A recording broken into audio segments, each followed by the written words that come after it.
বাবৰি মছজিদক লৈ নাটক কৰিছে হুমায়ুন কবিৰে। বিজেপিক পৰোক্ষভাৱে সহায় কৰিছে তৃণমূল কংগ্ৰেছৰ নিলম্বিত বিধায়ক হুমায়ুন কবিৰে।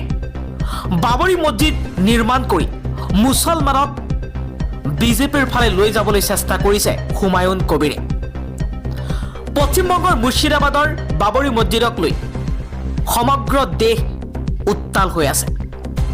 হুমায়ুন কবিৰে আজি ৰাজনৈতিক দলৰ নাম ঘোষণা কৰিছে। মমতা বেনাৰ্জীক উচ্ছেদৰ হুংকাৰ দি পশ্চিমবংগত নতুন ৰাজনৈতিক দল খুলিলে হুমায়ুন কবিৰে।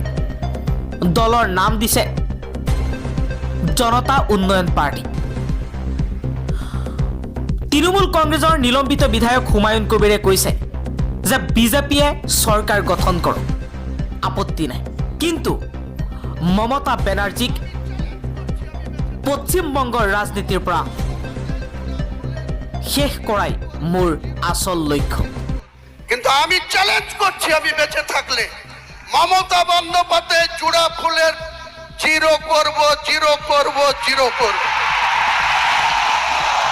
আর ওই করিমপুরে লাট খাওয়া নেতা জয়প্রকাশ মজুমদার, ও আমার কাছে রাজনীতিতে নখরযোগ্য না।